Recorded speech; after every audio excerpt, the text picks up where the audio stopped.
From a historian perspective, how accurate do you think the Quran is, for example? I find that the Quran is hugely problematic historically, but also in that it simply does not understand either what the Torah or the gospel are or what Christians actually believe. You're about to see Piers Morgan stunned by the proof manuscript expert Wes Huff provides for why Islam is false. It all comes down to one historical blunder and a case of the Quran shooting itself in the foot. You've got to see that moment, but first, let's hear why the Quran is out of step with what historians know to be true. The text of the Quran, like all religious texts, including the Bible, has been misused, misinterpreted, or accurately interpreted, depending on who you talk to.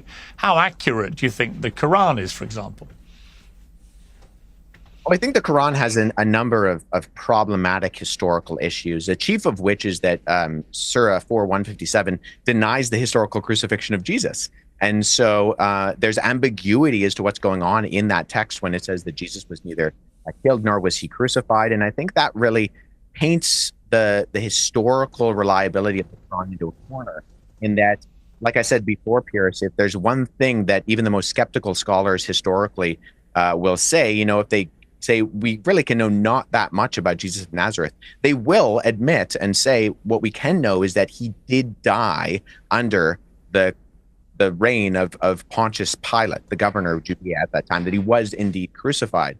And so I find the Quran has a number of very problematic historical issues. We're about to see the Quran confuse itself like a termite in a wooden yo-yo. But first, it's worth noting that historians working at accredited universities around the world understand that the crucifixion of Jesus happened as a real historical event. For example, German atheist New Testament scholar Gerd Ludemann says Jesus' death as a consequence of crucifixion is indisputable. Liberal Jewish scholar Paula Fredrickson says the single most solid fact about Jesus' life is his death. He was executed by the Roman prefect Pontius Pilate on or around Passover in the manner Rome reserved particularly for political insurrectionists, namely crucifixion. So when we consider what the Quran says about this, it's just wrong. And then ultimately, as a Christian, the Quran seems to talk about what I believe, talks about the Torah and the gospel multiple times, and seems to fundamentally not understand what the Torah and the gospel are.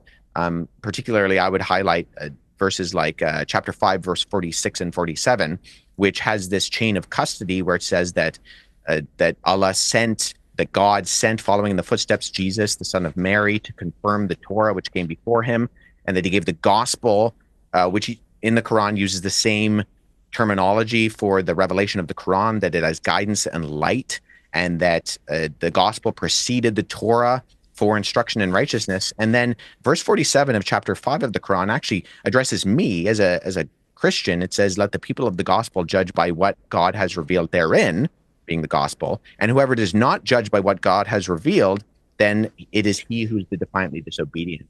And so I find a problem with the Quran in that it confirms the Torah and the gospel, and it tells me as a Christian in chapter 5, verse 46 and 47, to judge by the gospel. However, Piers, when I judge the Quran by the gospel, I find that the Quran does not understand what the gospel is or says. And ultimately, I would say if the Quran is true, and I need to take it seriously to not be one of the defiantly disobedient, as it says, and I judge the gospel by using the gospel, I judge the Quran, I find that the Quran is hugely problematic historically, but also in that it simply does not understand either what the Torah or the gospel are or what Christians actually believe. In case you missed it, the Quran tells you to check with the gospel. But when you check the gospel, it disproves the Quran. So if you believe the Quran, you've got to reject the Quran. It's the only way to be faithful to the Quran. Yeah, that's what we're saying. The most faithful way to honor the Quran is to reject the Quran.